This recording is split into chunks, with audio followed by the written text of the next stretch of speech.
Olá pessoal, muito boa noite, tudo bem com vocês? Estamos começando nossa aula agora aí ao vivo. E temos uma hashtag, uma hashtag eterna, muito legal. Eu sei que muita gente sai depois do trabalho, vem assistir aula, tá cansado, então a gente dá aquele up, ó. Nossa hashtag é hashtag firmes e fortes. Vamos que vamos, pessoal, firmes e fortes até o final da nossa aula aí, assistindo, participando, interagindo. Tem o talk show, temos ferramentas que vocês vão ter durante a aula, receber enquetes aí através do celular, ao vivo, em tempo real para receber. Teremos trabalho em grupo, mais trabalho em grupo à distância, isso mesmo, trabalho em grupo à distância ao vivo nas aulas. Tudo isso e muito mais para vocês, não é à toa que o nosso MBA USP Exalc é muito especial. Bom, já falei demais, chega de blá blá blá, vamos para a nossa aula, quero desejar a vocês, é o professor Dante que está com a gente, né? Boas-vindas, é muito bom tê-lo conosco, professor, nessa aula inaugural e, claro, boas-vindas a vocês mais uma vez, boa noite, boa aula.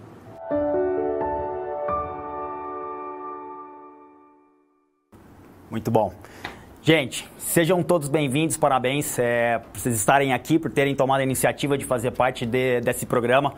Eu sou o Dante, meu apelido, meu nome de guerra é Dan, mas talvez seja até mais fácil me encontrar por aí. Eu vim falar para vocês hoje sobre alguns mitos, quebrando alguns mitos. Eu venho da inovação, eu venho do empreendedorismo. No slide seguinte eu já me apresento para vocês e eu queria que vocês lessem junto comigo o que aparece aí. Né? Então tem lá, dicas, casos e ferramenta. Eu não errei, na verdade, é ferramenta mesmo. Eu vou contar para vocês trazer para vocês algumas dicas e alguns casos de empreendedorismo e inovação para tentar alimentar vocês ao longo dessas nossas próximas horas. Aí eu fico com vocês, se não me engano, até às 11 horas hoje, mas fico à disposição daqui para frente também. E no finalzinho, na última parte desse módulo, eu trago para vocês o que eu mais gosto de falar, o que eu mais gosto de fazer, que é uma ferramenta que a gente desenvolveu. Essa ferramenta chamada Validation Rocket, ela é para desenvolvimento de negócios e de projetos, seja um projeto de uma empresa, dentro de uma empresa de inovação, ou seja um projeto de uma startup ou de um novo negócio de base mais tradicional. O grande objetivo é que a gente consiga trazer isso para vocês, para alimentar. Fiquei sabendo, o professor Haroldo comentou comigo aqui que vocês têm um projeto ou vão desenvolver o projeto ao longo do caminho. Então essa ferramenta é uma ferramenta que pode ajudá-los aí nesse encaminhamento. Como eu prometi, no próximo slide, né? Eu sou o Dan, como eu disse para vocês, novamente parabéns, eu tenho 35 anos, eu sou formado em Engenharia Metalúrgica pela Poli, lá em São Paulo, passo aí pela especialização em Gestão de Negócios pela Fundação Dom Cabral, e eu agora, desde o ano passado, na verdade, desde março do ano passado, eu faço mestrado profissional em empreendedorismo, estudando exatamente o efeito da nossa metodologia na vida das pessoas, né? A gente formou muita gente, mais de 2.500 pessoas aí desde 2014, e a gente está estudando agora o que acontece com essa metodologia. Tenho passagem por gestão estratégica, principalmente na área de inovação. Trabalhei durante quase 4 anos na Votorantim Metais, foi lá que eu, na verdade, me formei como profissional, foi lá que surgiu esse projeto que eu compartilho com vocês agora, chamado Empreende na Rede e Validation Rocket. O Ronaldo está aqui para me ajudar, então qualquer dúvida que vocês tenham sobre a minha carreira ou sobre qualquer coisa relacionada à minha vida, fiquem à vontade para fazer. Eu não vou perder muito tempo aqui contando sobre a minha pessoa, eu queria que vocês tivessem um conteúdo real, então eu trouxe só esse slide para falar sobre isso e fiquem super à vontade. Depois vocês vão receber esse e-mail, esse material, tem o link para o meu e-mail, tem o link para o nosso site, fiquem à vontade para entrar em contato. E falando de inovação, né? O que é inovação? Como é que para vocês representaria inovação? Eu venho de uma vertente de negócio, então engenheirão tradicional, quadradinhos, né? Caixinha depois de caixinha, e na inovação, lá na nossa formação, eu entrei em 2004, saí em 2009 da faculdade, inovação era muito voltada para produto, muito voltada para processo. Mas a dúvida sempre ficou, do que é inovação? Né? Então a gente, hoje em dia, acha que inovação é uma fórmula mágica, né? Ninguém conhece essa fórmula, a gente vê 2 ou 3 pessoas inovando e fala, porra, esse cara com certeza tem alguma equação ali para fazer acontecer. E de verdade não é, de fato não é uma equação mágica. As pessoas também acham, hoje em dia, né, vida Google da vida, acha que é botar uns puffs dentro da empresa, ou botar puff ali dentro de uns coworkings ou espaços de trabalho compartilhado, e acha que isso também é inovação. Já adianto para quem acha que na verdade não é. Puff é só um detalhe, há muita coisa por trás disso. Muita gente também acha post-it. Eu imagino aí que o Ronaldo comentou comigo aqui que nós estamos em mais de 400 pessoas participando online. Eu imagino que umas 400 pelo menos já usou, já vai usar durante esse curso Post-it. Ó, Post-it é bacana, é uma ferramenta super lúdica, super bacana de utilizar, traz uma mobilidade legal, uma gestão visual super interessante, só que Post-it não é inovação. Ela pode ajudar a fazer acontecer, mas não é inovação. Então essas são algumas questões que eu trago para vocês, só para fazer essa reflexão. Outro ponto, né? Vocês devem conhecer esses bloquinhos plásticos aí, né? Isso aqui é Lego. E Lego também não é inovação. Muita gente fala, porra, porque eu uso Lego no meu processo seletivo, eu uso Lego para criar uns mockups, uns protótipos. Excelente, mas Lego não é inovação, né? São ferramentas que a gente pode utilizar para inovação, mas não compreende inovação em si. E o outro, para quem não conhece, muito em breve vai conhecer aqui no curso de gestão de negócios, que é o ciclo da startup enxuta, né? Então eu vou lá, eu faço design, eu aplico, boto para rodar aquele meu produto, meço e a partir disso eu faço algum aprendizado e gero novas ideias e rodo esse ciclo. Isso também não é inovação. Mais uma vez, isso é um processozinho que foi inventado, isso aqui é um pessoal lá dos Estados Unidos que fez, então que trouxe, né, acabou popularizando, disseminando isso para o mundo todo. Então isso aqui também não é inovação. E o último ponto que eu trago para vocês, muitos já devem ter visto, o canvas do modelo de negócio. Pessoal, canvas do modelo de negócio é só um papel, é só um trem que a gente prega na parede e vai botando um monte de post-it ali. Nem post-it e nem o canvas é inovação. É o que a gente faz a partir deles que de fato transforma, o que a gente consegue converter em ações inovadoras, que lá na frente vão nos trazer algum tipo de valor. E não necessariamente vai ser um valor tangível. Muitas vezes a inovação traz um valor intangível que a gente não consegue capturar e para quem trabalha dentro de empresa, muitas vezes a gente não consegue nem justificar a existência da inovação exatamente porque não traz um valor necessariamente tangível. Então esses são os primeiros pontos que eu queria combinar com vocês. Inovação, só voltando super rápido, inovação não é fórmula mágica, inovação não é puff colocado no canto da sala, inovação não é post-it pregado na parede, muito menos Lego. E outra coisa, não é simplesmente um ciclo de inovação ou de startup enxuta, que é o nome técnico desse negócio que eu estou compartilhando com vocês, e muito menos é uma ferramenta chamada Canvas. A inovação é muito mais do que isso e ela é muito menos complexa do que a gente acha que ela é. É muito voltada para a execução, que é isso que eu gostaria de compartilhar com vocês. E aí, de fato, como é que a gente traz ou como é que a gente reflete isso para a nossa vida? Seja você um empreendedor, um futuro empreendedor ou um inovador corporativo, que é o cara que trabalha para uma empresa e quer inovar lá dentro dessa empresa, independente da função, independente do cargo, né? Então, inovar é pensar fora da caixa. Parece clichêzão, é clichê, mas de fato faz sentido. É pensar fora da caixa. A gente está muito acostumado, a gente é educado desde sempre a seguir uma vertente, a seguir o mesmo caminho. E às vezes sair desse caminho gera um mal-estar muito grande para quem não saiu, mas geralmente é o caminho que traz um maior número de benefícios, tangíveis e intangíveis. Então pensar fora da caixa é parte da inovação, é o começo da inovação. E eu trago para vocês aqui que talvez seja o grande direcionador da minha vida hoje, né? Que é basicamente, o que é inovar? Não é simplesmente pensar fora da caixa, mas é pensar fora da caixa equilibrando 3 grandes universos: velocidade, custo e qualidade. E quando eu trago essas vertentes, eu tenho que encontrar, de acordo com a minha realidade, aquilo que mais faz sentido. Eu vou compartilhar com vocês as interseções entre esses ciclos para vocês entenderem o que eu quero dizer com isso. Se eu falo de velocidade, eu quero construir alguma coisa muito rápida e muito barata, o que eu geralmente tenho com isso é alguma coisa com baixa qualidade. E se eu estou falando de construir alguma coisa muito barata e com qualidade, na maioria das vezes, ela vai ser lenta. A gente não vai ter velocidade nesse processo. Em contrapartida, se eu quero alguma coisa com muita qualidade e também com muita velocidade, isso vai custar muito caro. E meu desafio para vocês, mandem a pergunta para o Ronaldo lá, que daqui a pouco a gente conversa sobre isso. Ó, muito rápido, muito barato e com qualidade extrema, que é a interseção desses 3 ciclos, o que vocês acham que daria? É impossível, não existe essa história. Então a gente tem que equilibrar de acordo com as nossas necessidades. Hoje eu atendo clientes como Votorantim Cimentos, Danone, então a gente tem iniciativas inovadoras dentro dessas empresas. Cada uma delas, em seus próprios segmentos, elas têm uma configuração, não só dentro da empresa, mas uma configuração de mercado. E o que a gente faz em linhas de inovação é trazer exatamente esses 3 ciclos para dentro de cada uma dessas realidades. Ah, beleza, eu quero inovar. Ok, inovar, pensar fora da caixa, vamos fazer diferente. Mas o que eu tenho na mesa? Mais velocidade. Eu tenho dinheiro sobrando, então eu posso, ou não tenho dinheiro sobrando, vou apelar para o baixo custo, ou eu vou apelar, na verdade, para a qualidade e aí tentar equilibrar essas 3 esferas, esses 3 ciclos. Então, essa que praticamente resume a nossa interação do dia de hoje. É basicamente isso que a gente busca fazer na inovação. Inovar não é a qualquer custo, ela tem uma combinação e é isso que eu gosto de trazer quando eu falo com vocês e quando eu falo dentro de grandes empresas, que é o nosso grande público hoje e é o que a gente vem fazendo ao longo aí dos últimos anos. Na sequência, eu queria compartilhar com vocês, porque muita gente fala, inovação, tá aquela questão da fórmula mágica, como é que eu classifico, como é que eu caracterizo inovação? E aqui eu trago um bem simples, esse material vai ficar disponível para vocês depois, que eu falo de grau de novidade e valor e utilidade. E eu tenho aí essa matriz, alto e alto, baixo e baixo. O que acontece? Alguma coisa que não é nada de novidade, e ela também não tem valor ou não tem utilidade, essa caixinha preta ela é irrelevante.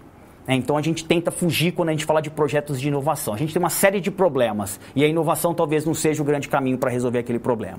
Então quando eu falo de alguma coisa que tem baixo grau de novidade e alto valor ou alta utilidade, é uma melhoria, porque não tem nada novo, não tem nada de diferente, ela é uma melhoria contínua para quem é de fábrica e quem está mais ambientalizado com esse tipo de terminologia. Então, melhoria contínua, Six Sigma, PDCA e etc. Ok, ótimo, funciona, traz incrementos, traz melhorias incrementais, mas não é inovação. E quando eu falo de alguma coisa que tem alto valor, na verdade grau de novidade e tem baixo valor, baixa utilidade, a gente chama de invenção. Por quê? Porque ele não tem valor, de fato não tem valor. Quantas invenções, quantas coisas a gente já viu por aí que na verdade tem pouca aplicação. Talvez hoje não tenha aplicação, daqui 10, 15 anos passa a ter, mas hoje ela é uma invenção com baixíssimo valor agregado.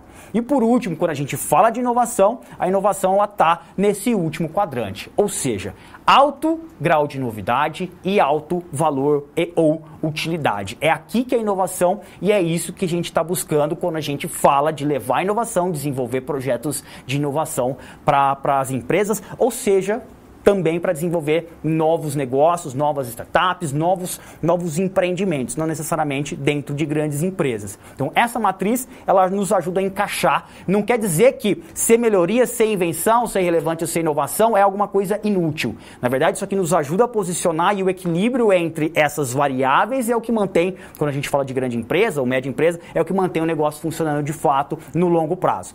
Não é só inovação e também não é só melhoria, é uma combinação deles e a proporção varia muito de negócio para negócio, o que requeriria até uma outra aula só para falar sobre isso. E aqui eu trago para vocês, que, como eu disse logo no começo, eu venho da engenharia e lá na engenharia a gente vê muito próximo a inovação na vertente de produto e também na vertente de processos. E eu trouxe aqui para vocês outros exemplos, Produto, serviço, eu trouxe na verdade 7 exemplos para vocês. Processo, que eu acabei de comentar, experiência, marketing, organização e modelo de negócio. Ah, são só esses, Dan? Não, não são só esses. Existem outras classificações propostas por outros autores e eu trago essas porque pra gente, no meu contexto, é o que faz sentido na nossa atualidade, no que a gente tem vivido hoje. Eu trouxe alguns exemplos. Fala inovação em produto. Vou abrir logo o que eu trouxe para vocês. A gente está falando de smartphone, que já passa a fazer a parte da nossa vida de 2006 para cá, com mais afinco, mas 2010, principalmente aqui no Brasil. E nós temos ali a Amazon, Em vários sentidos, a Amazon traz aí uma inovação em categorias de produto. Eu tenho aqui em serviço, talvez seja a grande vilã do momento, Até 2 sextas-feiras atrás, mais ou menos, a Uber era queridinha, depois do IPO, não sei se vocês acompanharam a abertura das ações na Bolsa de Nova York lá, foi um fiasco, como já era previsto, mas o Uber de fato trouxe uma inovação bem grande nesse quesito. A Southwest Airlines lá nos Estados Unidos, não sei se vocês conhecem, mas é um dos casos mais bacanas que eu já conheci nesses 35 anos de vida que eu tenho, que ela conseguiu mesclar duas coisas extremamente interessantes e convenientes e que teoricamente não combinariam. Ela consegue trazer o baixo custo, então ela é líder hoje nos Estados Unidos em passagens de low cost, né, de passagens aéreas de baixo custo, e ela na mesma proporção consegue entregar serviço de altíssima qualidade. Então essa aqui seria uma das melhores combinações, mais elegantes combinações que eu já vi de baixo custo com serviço de alta qualidade. E eles de fato, não sei se vocês recordam, teve as torres gêmeas lá, os ataques, etc. Teve cliente que gosta tanto, é uma empresa norte-americana que gosta tanto da empresa que durante o momento de crise, um dos aviões que foi jogado contra as torres foi um avião da Southwest, os caras mandaram um cheque para ajudar a empresa a sair da crise. Óbvio, simbólico, mas isso demonstra sim, o poder do serviço de qualidade que esses caras conseguem entregar em serviço aéreo, em passagens aéreas. Indo adiante, falando de processo, eu tenho aqui shale gas, quem é da área de petróleo aí, ou de combustíveis, isso aqui é muito forte, os Estados Unidos desenvolveu um processo diferente, já tem alguns anos isso, para extrair de uma maneira diferente, capturar o gás que vem lá do craquelamento das rochas e etc. Não sou especialista nisso, mas eles trouxeram essa inovação em processo, que tem a maior reserva hoje, podem trazer aí ganhos absurdos em termos de economia e etc. para geração de energia, obviamente. E na sequência, a SpaceX, outra norte-americana, que inovou assim, fantasticamente quando o quesito é lançar foguete para o espaço. Enquanto o lançamento de foguetes está aí das empresas tradicionais, está na ordem de centenas de milhões de dólares, a SpaceX conseguiu levar isso aí para uma fração, para coisa um pouquinho menos de 100 milhões de dólares. Os caras simplesmente revolucionaram o mercado aeroespacial de lançamento de foguetes com alteração severa em processos. Para quem ainda não conhece a SpaceX é do Elon Musk, que é o mesmo cara da Tesla. Então ele fez uma combinação bem grande ali, trouxe uma inovação bem forte em processo. Seguindo adiante, a Amazon também entra aqui, não só ali na inovação em produto, de fazer entregas de uma maneira diferente, fazer um leque diferenciado, mas a experiência. Comprar na Amazon norte-americana é uma experiência completamente diferente. E isso traz uma riqueza extremamente grande para a empresa do Jeff Bezos. Então, a experiência que a Amazon proporciona no ambiente online é uma das coisas mais invejáveis e mais bacanas que a gente tem hoje, a gente vive hoje na atualidade. Depois vem Starbucks, duas norte-americanas aí no rol das experiências, que trouxeram, assim, sem sombra de dúvidas, inovação na categoria de cafés, mas na experiência. Você vai para lá e você não toma um café, sim, você curte um momento único dentro do ambiente aconchegante, com música, etc. Eles fizeram isso, eles conseguem vender um café a um preço extremamente mais elevado do que qualquer outro concorrente, mantendo ali o mesmo padrão e sendo a maior rede de cafeterias do mundo. Então, é assim, invejável a inovação que eles trouxeram no ambiente de experiência.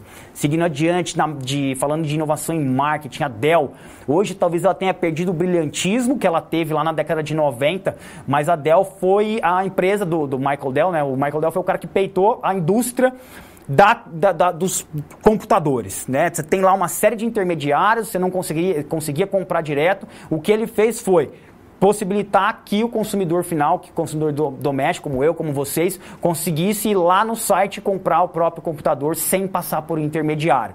Você imagine o caos, se hoje isso ainda é caótico, você imagina como foi isso na década de 90, quando ele propôs esse modelo, o que ele causou. Hoje eles têm o modelo misto, então a Dell consegue comprar pelo site, mas também consegue comprar numa loja de um distribuidor, de um revendedor, mas quem trouxe essa pegada realmente foi a Dell e foi uma inovação em marketing porque ele alterou o canal, alterou a maneira de se relacionar com os clientes.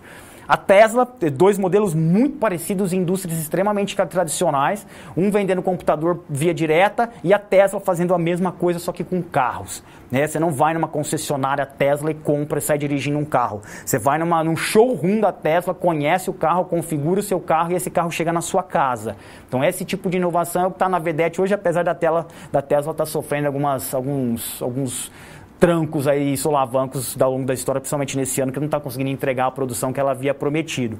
Mas, de qualquer maneira, trouxe uma inovação bem grande em marketing. Na sequência, falando de organização, para quem não conhece a Vagas.com, a Vagas.com é uma empresa considerada uma empresa horizontal. Não tem chefe. É uma empresa que tem os seus 200 e poucos funcionários e ela não tem chefe. Então vocês imaginam que é uma estrutura onde não tem chefe, que os funcionários precisam ser autogeridos. E eles precisam ali ditar as regras e ditar o ritmo dos negócios. Uma coisa extremamente inovadora para até então e tem se sustentado, apesar também nos últimos tempos não ter atingido, ter mantido o patamar de crescimento que eles haviam conquistado nos últimos 5 anos. Na sequência, mesma coisa com a Vagas aqui no Brasil. Na sequência, mesma coisa com a Valve, que para quem é de games, aí eu não sou muito cara de games, dos eletrônicos, mas a Valve é uma das maiores desenvolvedoras aí de jogos. E esses caras também, é uma empresa maior que a Vagas em termos de número de funcionários, e ela mantém essa mesma estrutura horizontal. E lá os times se ajeitam, se ajustam de acordo com cada projeto, e cada funcionário, cada desenvolvedor precisa atrás da sua própria equipe, convencê-los a participar do projeto para fazer aquele projeto sair do papel. Então é uma inovação extremamente grande, eu recomendo que vocês pesquisem especialmente sobre a Valve, que ela tem uma estrutura, uma combinação de negócios bem diferente. E por último, falando aí de modelo de negócios, iTunes, eu acho que não é nenhuma novidade, 2001, né, que entrou não só o iTunes, mas entrou o iPod também, essa dupla que foi avassaladora aí, detonou a indústria da música como a gente conhecia antes. Então você compra, pela primeira vez na história, você não compra mais o CD, você começa a comprar música digital e você não compra o CD digital, você compra uma ou quantas faixas você quiser por 99 cents. E você não ouve de qualquer maneira, você ouve no seu iPod. Então eles conseguiram uma combinação super genial para fazer uma revolução que a gente absorve isso até hoje, a gente acompanha isso até hoje. Netflix é outra delas, outro desses casos de inovação em modelo de negócio. Não preciso nem contar essa história de novo, mas foi ela que acabou sendo a grande, entre aspas, culpada pela falência da Blockbuster, porque ela entrou com um modelo, não era de streaming, ao longo do tempo ela absorveu o modelo de streaming e aí quando ela realmente emplacou, já era o fim da Blockbuster. Então esse modelo que eles trouxeram é um modelo extremamente diferente. E por último, para a gente fechar esses 7 modelos aí de inovação ou categorias de inovação, tem a nossa Nubank aqui no Brasil, que trouxe essa pegada, uma pegada muito mais harmoniosa, que valoriza muito mais a parceria com o cliente do que simplesmente alguma coisa empurrada em termos de banco, e entrou, hoje já está habilitada, ainda não está em força total, mas está habilitada a ter conta corrente, mas entrou com uma proposta ali de modelo de negócio baseado em um cartão de crédito, né? Sem tarifa, muito mais amigável, muito mais friendly com quem que ela gostaria de atrair, que é um público mais jovem. Então esses são os modelos que eu queria compartilhar com vocês, coisa super teórica, mas super rápida, para alimentar o que eu vou falar daqui em diante. Né, falando especificamente, não sei se eu comentei, mas são 5 mitos que eu gostaria de trazer, quebrar junto com vocês aqui quando o assunto é inovação. E façam os paralelos para as empresas que vocês trabalham ou para os empreendimentos que vocês tocam.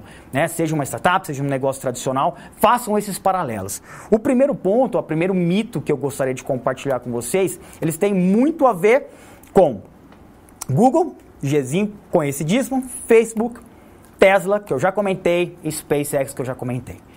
Então, mandem pergunta para o Ronaldo lá, vamos debater sobre isso, mas esse primeiro mito tem a ver com essas 4 empresas daqui. Quando eu fiz essa primeira pergunta, o pessoal falou, então é um mito que acontece nos Estados Unidos. Não, não é. As 4 empresas são norte-americanas, nasceram lá, mas são empresas globais, mas nasceram lá, mas não tem a ver com isso. Não é tem que nascer nos Estados Unidos para ser inovador. Não. É que, na verdade, Google, Facebook, Tesla e SpaceX, elas não foram pioneiras. Então, o primeiro mito da inovação é o cara que acha que tem que ser o primeiro, porque senão ele não vai ser mais inovador. Negativo. O Google, se não me engano, foi o 18º buscador da história. Então, ele entrou lá em 18º, tinha tudo contra se a gente fosse avaliar pela variável de ineditismo. Ele não era inovador, era um mecanismo de busca de página de internet. Na verdade, não começou assim, era pesquisa de banco de dados acadêmicos, de trabalhos acadêmicos, e isso foi evoluindo ao longo do caminho, mas não foi o primeiro. Face também não. Não sei se vocês lembram, quem é mais antigo como eu aí, vai lembrar que tinha lá o Orkut muito antes do Facebook. Então, não foi o primeiro. A Tesla, quiçá, né? Nós estamos falando aí, talvez seja a última das grandes montadoras que entrou no mercado. Entrou com uma proposta diferente? Entrou, mas não era inédita. Carro elétrico não foi a Tesla que criou. A Tesla viabilizou o carro elétrico, mas ela não foi a primeira a criar. E muito menos a SpaceX foi a primeira a lançar um foguete no espaço. Então, esse mito do ineditismo é o mito que a gente tem que tirar da nossa frente, principalmente nas discussões corporativas. Professor, o pessoal quer saber quem foi o pioneiro. Quem foi o pioneiro? É uma excelente pergunta. Vamos falar do Google. Eu vou lembrar pelo menos do KD, que veio antes do Yahoo. Quem é aqui do Brasil vai lembrar do KD. Eu acho que a que eu me lembro mais antiga é o KD, mas não é a primeira. Eu vou ficar devendo para vocês essa informação. Facebook teve o Orkut antes, teve o Flickr, teve o Tumblr, teve várias outras. Vou pesquisar e compartilho com vocês também. Tesla, a montadora, talvez Ford, chutando aqui com vocês, que começou com Henry Ford, etc. Talvez tenha sido a primeira a massificar, pelo menos. E a SpaceX, ou foguetes, também não vou conseguir compartilhar com vocês, mas a Rocketwid, se não me engano, é uma delas, que é norte-americana também, presta serviço para o governo, tal como a Tesla, a SpaceX faz hoje. Mas eu vou pesquisar e trago com vocês. Aliás, eu trago a lista para vocês aí até chegar nessas 4 que eu estou compartilhando agora. O professor, o Daniel Salvador Félix da Silva passa uma informação aqui que a Gurgel chegou a fazer carro elétrico na década de 70. Foi mesmo. Aliás, circulou faz uns 3 ou 4 semanas, né? Ele com uma foto com um carrinho pequenininho. Circulou em todas as redes que eu faço parte, aí eu recebi alguma coisa do tipo. Mas assim, eu acho que a grande diferença daqui do Gurgel para Tesla foi a capacidade de entrar no mainstream, né? Apesar da Tesla ainda não ter entrado na grande massa pelo alto valor de venda dos veículos, nós estamos falando aí de 80, 90, 100 mil dólares os veículos da Tesla, ela está conseguindo chegar próximo da massificação, que era o grande objetivo do Elon Musk. E aqui a gente, mais uma vez, né? O cara poderia ter sido com Gurgel inédito, mas mais uma vez ele não conseguiu emplacar e não foi considerado inovador por isso, nem reconhecido para tal. Tem mais uma coisa aí, Ronaldo? Tivemos o ICQ. Foi. O ICQ, na verdade, é comunicador, né? Não era bem uma rede social, era um WhatsApp da vida, para quem utilizou aí aquele barulhinho, mas foi bem anterior, isso aí foi década de 90. Década de 90, eu era super jovem ainda e já tinha aquela... E aí tem um aluno que fez uma informação pra gente aqui, professor, deixa eu pegar o nome dele aqui, o Davi Carlos Cavicchioli dos Santos. O primeiro projeto de motor elétrico começou com o húngaro Ányos Gedik, deve ser isso, em 1828, contudo o primeiro veículo elétrico foi construído por Thomas Davenport em 1835. Muito legal, 1835, legal. Será que tinha 4 rodas? Eu fico em dúvida. Isso naquela Eles começam a ser adaptados para funcionar em trilhos. Legal, faz sentido.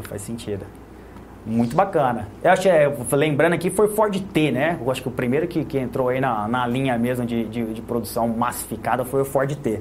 Mas legal. Aliás, fazendo um parênteses aqui, essas contribuições são super válidas, então eu acho que fiquem bastante à vontade ali, o Ronaldo tem total liberdade para a gente ir batendo bola aqui com vocês, fiquem bastante à vontade para a gente compartilhar, para realmente agregar. Valeu aí por quem já compartilhou e quem ainda não compartilhou, bora lá. Então, esse primeiro ponto, mito 1, ineditismo. Isso aqui não acontece, é bacana ser pioneiro, é bacana ser o primeiro a fazer, mas isso não garante em nada sucesso no ramo de inovação ou no segmento de inovação. Então é uma coisa que eu trato bastante, principalmente quando eu vou falar com clientes corporativos, que mas isso aqui não é novidade. Mas, cara, quem diz que precisa ser novidade para ser inovador? As duas coisas, na verdade, não são, ou não, eu coloco lá para vocês, naquela matriz, que eu trago valor ou utilidade e trago o grau de novidade. Muitas vezes o cara fala, legal, é novo, mas não necessariamente é novo, ele vai ser pioneiro.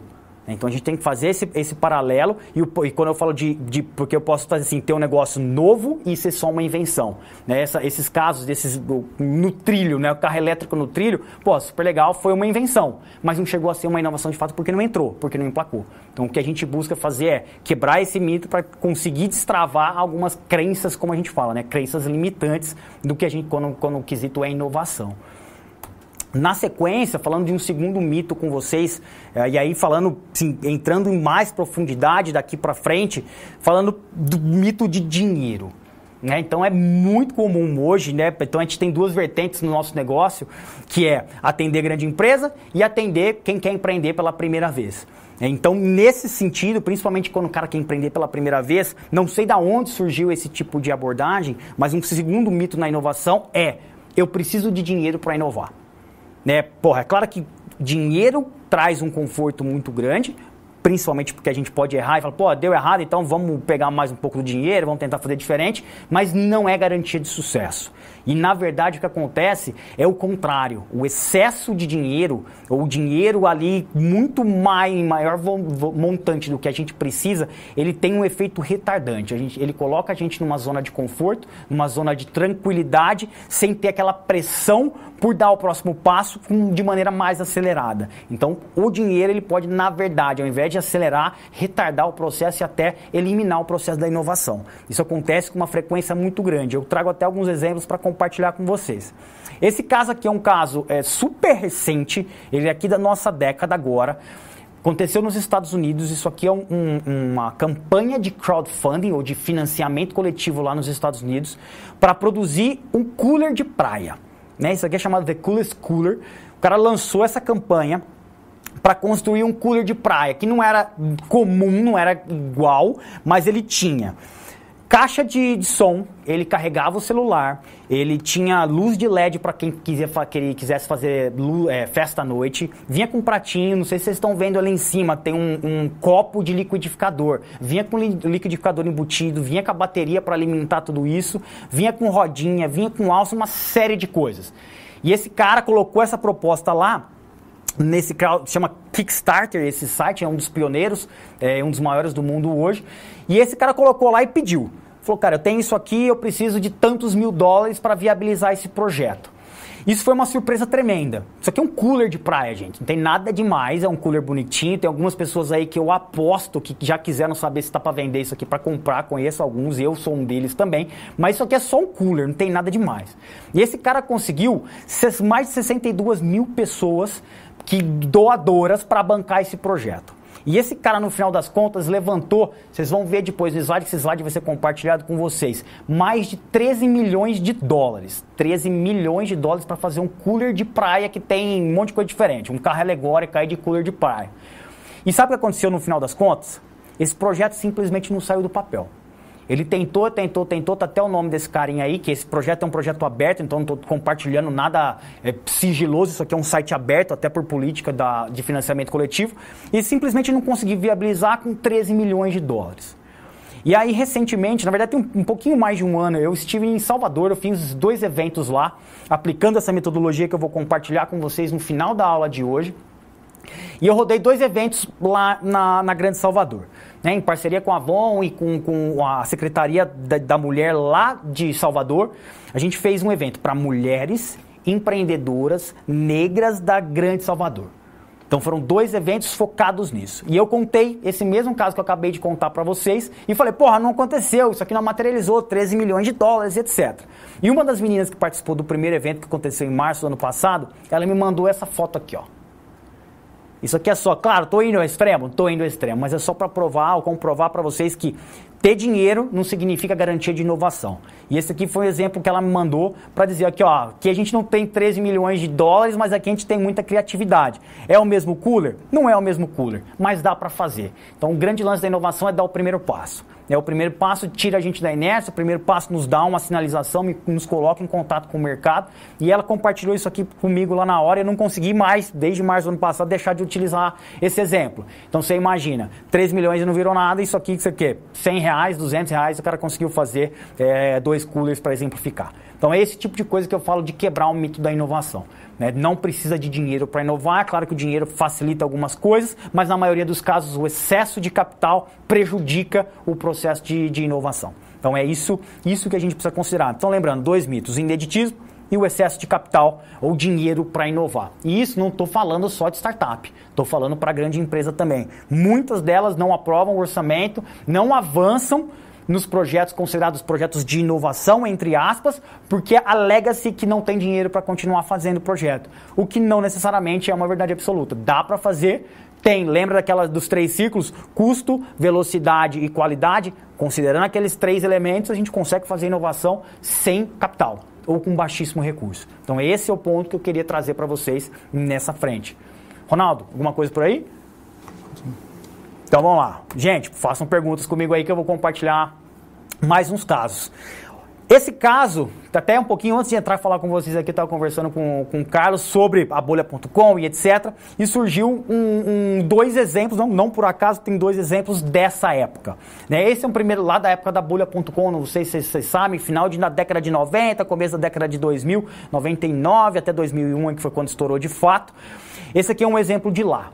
Né? Essa empresa e a seguinte, que eu já vou abrir aqui, que é a Bu.com e a Pets.com, uma lá no Reino Unido e a outra nos Estados Unidos, que é a Pets.com, elas entraram na onda das startups.com para ir para a internet mais rápido ou para aproveitar aquele movimento. Tudo era offline, tudo era fora da internet. De repente a internet começa a se popularizar, muitos negócios surgem naquela época para chegar com força total e fazer tudo que era tradicional do ponto de vista online. Hoje, comprar produtos de pets ou para pets, super tranquilo ser online, da mesma coisa que comprar acessórios, roupas pela internet, que é o caso da Bu.com. Mas você imagine como é que era isso aqui no final da década de 90. Se hoje alguns sites travam durante o nosso processo de compra, você imagina como era na década de 90. A internet era mais lenta, as tecnologias eram mais defasadas comparado com a tecnologia de hoje. Era muito complexo, a experiência era terrível. E esses dois caras aqui, eles investiram pesado. Nós estamos falando dessas duas aqui, elas queimaram mais de 500 milhões de dólares e não não chegaram a lugar nenhum. Elas saíram do papel, a Pets ganhou prêmio de campanhas, essa luvinha que o cara aí era o mascote da empresa, ganhou prêmio de comercial, melhor comercial e etc, etc, etc. Só que o dinheiro prejudicou essas empresas. Investiram rios de dinheiro para viabilizar, montar centros de distribuição e o projeto simplesmente não aconteceu. Então são exemplos claros que o excesso de capital pode sim aniquilar projetos. Daria para fazer? Hoje a gente tem casos, claro, outra época, outros empreendedores e outro país, como é o caso do Brasil.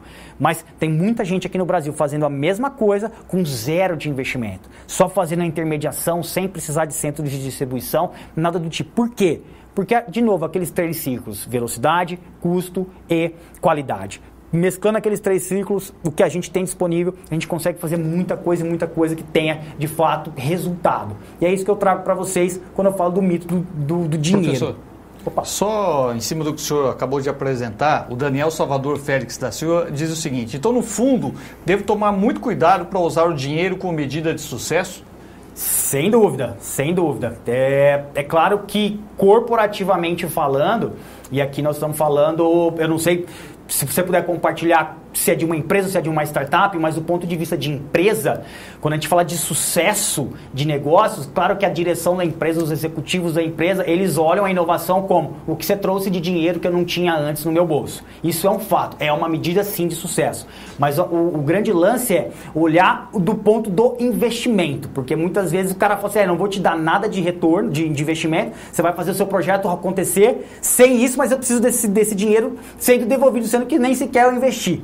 O que acontece, o que a gente recomenda é uma unidade de medida, é uma métrica para avaliar, mas ela não pode nunca ser a única métrica. Porque deixar ela sozinha e a gente tentar de alguma maneira justificar para a organização que uma inovação, o nosso processo de inovação, ele é único e exclusivamente para trazer retorno financeiro, ela talvez nos fragiliza como inovadores corporativos. A gente tem que olhar de uma maneira um pouco mais ampla, sem perder o viés de tangibilização ou de materialização, mas tentar trazer os ganhos anexos ou os ganhos adicionais que esse processo de inovação traz. Eu não preciso investir rios de dinheiro para inovar, e a inovação não necessariamente traz só resultado financeiro. Ela pode sim nos trazer resultados como cultura, uma cultura mais ágil, ter uma organização, seja de 10 funcionários, ou seja de 10 mil funcionários, que tenha um pensamento ágil, que tenha um pensamento mais enxuto. A gente está falando de economia de custo, a gente está falando de pessoas que produzem mais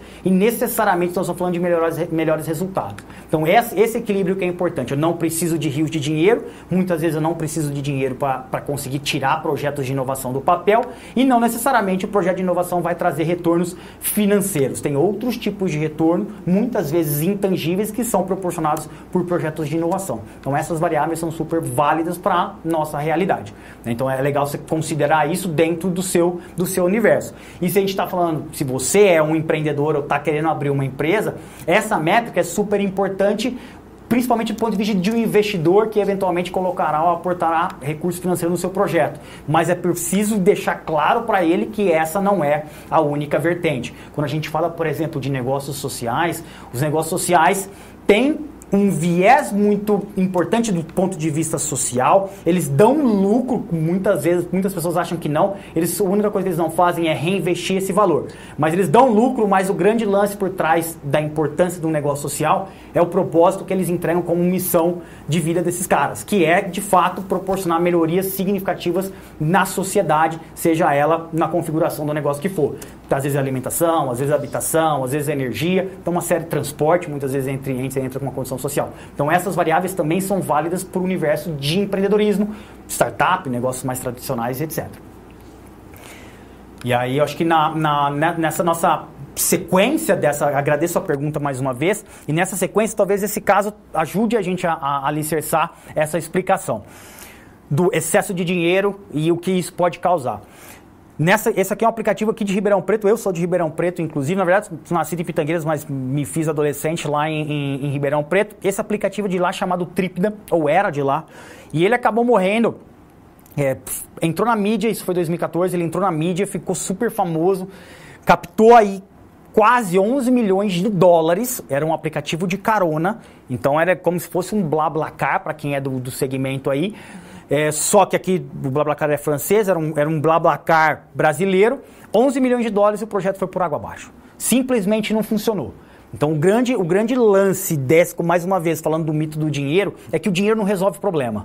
E muitas vezes o dinheiro traz mais problemas do que a gente acha que ele traria. Ele não traz, na maioria das vezes, soluções. Você fala, pô, mas com dinheiro eu posso contratar gente boa. Beleza, isso é um fato. Mas não quer dizer que gente boa, aquela história do time de futebol, né? Só tem estrelas, mas não quer dizer que o time vai ganhar o jogo. Então é mais ou menos o que acontece quando a gente fala de inovação com excesso de dinheiro no caixa. Esse caso, você imagina, um aplicativo de celular, 11 milhões, chegou a atuar em 13 países e acabou simplesmente não conseguindo pagar a conta. Então hoje eu conheço muitos empreendedores que conseguiram tirar negócios do papel do zero, sem dinheiro nenhum, conseguem tirar uma nota bem interessante, um retorno financeiro super bacana, sem ter investido inicialmente nada. Então, e aí o cara fala assim, pô, mas isso aqui é startup, dá pra fazer. Cara, dá pra fazer dentro de empresa também. Eu vou compartilhar lá na frente um caso com vocês, de uma empresa lá da região de Londrina, chamada Hidronorte. Posso compartilhar esse caso, porque é um caso que a gente participou direto e está na mídia também. Que a empresa tinha pouquíssimo recurso disponível para fazer um projeto de inovação no segmento de tintas. Ela é uma empresa de médio porte brasileira no ramo de tintas. E eu vou compartilhar mais à frente. Sim, mais uma vez, os 3 círculos: custo, qualidade e velocidade.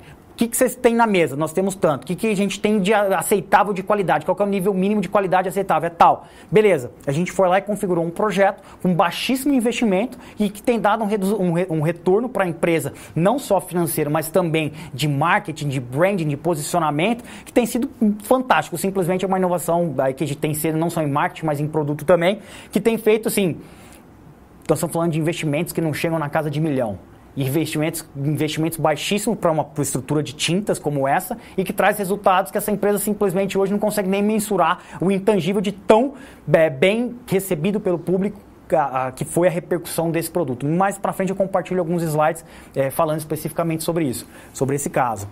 Professor, só o Johnny Augusto pergunta o seguinte: como vencer o preconceito de apresentar um projeto com baixo investimento e que não é novo, seja produto ou serviço? E também o Marco Antônio Marafon, mas projetos de inovação que requer dinheiro e não tem disponível, também pode não ter sucesso ou não? Legal. Bacana. A pergunta é interessantíssima. As duas perguntas. A primeira... específica, vou começar pela segunda. Projetos que requerem, como é que era? Requerem investimento? É isso, Ronaldo? Peraí, vamos lá voltar, professor. Voltar.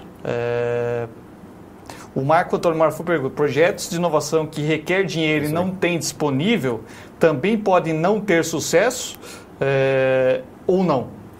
Legal. Especificamente dessa pergunta. requer investimento, é preciso analisar qual é a natureza desse investimento, qual a necessidade desse investimento. Muitas vezes, quando a gente fala de projetos inovadores, são projetos que a gente vai fazer alguma coisa que para a empresa é novidade. Não necessariamente porque é novidade no mundo, mas para a empresa é alguma coisa diferente. E se é diferente para a empresa, algumas vezes ela não experimentou, ou na maioria dos casos ela não experimentou isso antes. E por não ter experimentado isso antes, investir logo de cara no começo do projeto, sem antes ter feito alguns ensaios, que a gente chama de experimentos ou protótipos, pode ser extremamente arriscado. Então, na verdade, nessa configuração, a grande recomendação é claro que tem que analisar cada caso. Mas essa configuração é importante a gente entender que é possível, na maioria dos casos, dar os primeiros passos, ou pelo menos o primeiro passo em projetos de inovação, ou seja, que são novidades para a empresa, sem fazer esse investimento. E aí, o que acontece corporativamente é que o cara acaba quase duvidando da capacidade ou do potencial de sucesso de um projeto que vai sair do papel sem investimento. E quando eu falo investimento, assim, investimento direto no projeto, não do profissional que está sendo pago para trabalhar e também está desenvolvendo projetos de inovação. Então, é possível fazer, só que a gente tem que mudar a lógica do nosso pensamento. Ao invés de pensar num projeto extremamente grande, extremamente complexo, é super válido. Muita gente diz, sonhar grande e sonhar pequeno dá o mesmo trabalho. Ótimo. Mas o que a gente faz é tentar tangibilizar esse grande projeto. Qual é a unidade, a menor unidade desse projeto que eu consiga provar, ou usando um termo mais novo, que eu consigo validar o valor ou a minha proposta de valor. Então, essa pequena parte que a gente tem de um projeto, e praticamente todos os projetos é possível fazer isso, essa pequena parte geralmente requer ou pouco investimento ou nenhum investimento para ser validada. São coisas mais simples, às vezes são representações simbólicas, às vezes são protótipos um pouco mais funcionais daquela ideia, pode ser um produto, pode ser um serviço, pode ser um processo, mas que de alguma maneira a gente consegue mostrar para a organização o valor daquela proposta que a gente está trazendo. Não é o projeto inteiro, a gente não vai fazer um cronograma de 5 anos, a gente vai quebrar isso para um horizonte de algumas semanas, talvez alguns meses. A gente tem que mostrar o valor, a gente tem que provar o valor daquela pequena unidade, de um projetão grandão, dentro desse pequeno período de tempo. Porque é aí que a gente ganha, e já partindo para a primeira pergunta, que é aí que a gente ganha esse engajamento corporativo. Muitas vezes, os grandes executivos ou os executivos, eles acabam refutando alguns projetos, não porque o projeto não é bom, mas é porque o projeto ainda não conseguiu levar ou mostrar o potencial de valor. Não o valor concretizado ou concreto, mas ainda não conseguiu mostrar o potencial. E é aí que entra o nosso malabarismo como inovadores corporativos. E aí falando especificamente de inovação corporativa. É nesse quesito, é nesse universo que a gente tem que trazer aqueles círculos para dentro da nossa história. Então eu tenho lá, mais uma vez, custo, velocidade e qualidade. O que eu consigo dispor hoje? Às vezes a minha empresa tem alguns tantinho de dinheiro ali. Beleza. Não, ou às vezes eu não tenho. Ok. Quais são as outras duas variáveis de qualidade e de velocidade que eu posso trazer para quebrar esse grande projeto e o mais rápido possível mostrar o verdadeiro valor que está escondido ali dentro dele. No universo de empreendedorismo a gente chama isso de tração. Às vezes a tração, às vezes não, no universo de empreendedorismo tração significa cliente pagante. Então eu consigo mostrar para o investidor, eu consigo mostrar para as pessoas de fora que eu já estou vendendo meu produto, estou vendendo meu serviço. No ramo corporativo, dentro das empresas, acontece da mesma maneira. Se tiver um projeto, um cliente externo, ótimo. Se a gente conseguir engajar esse cliente e mostrar para esse cliente, ou construir junto com esse cliente, eu vou até trazer alguns exemplos para vocês sobre isso, e construir junto com esses clientes essa proposta de valor, esse é um grande alinhado dos inovadores corporativos.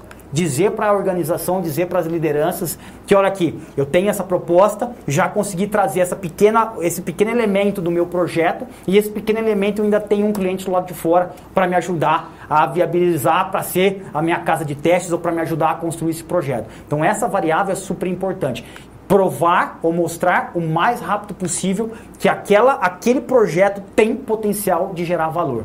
independentemente de ter investimento ou não no início. O investimento pode ser requerido na sequência do projeto, quando o projeto ganhar outras dimensões. E esse é o nosso trabalho, que é trazer essa unidade e mostrar, ó, isso aqui é pequenininho hoje, já tem tração, já está gerando valor e agora sim eu preciso de investimento para tornar isso um pouco mais robusto. Então é essa sequência que parece mais lógica e que vem fazendo sentido não só aqui no nosso contexto, mas no contexto de empresas inovadoras. Então isso é o que faz a nossa configuração.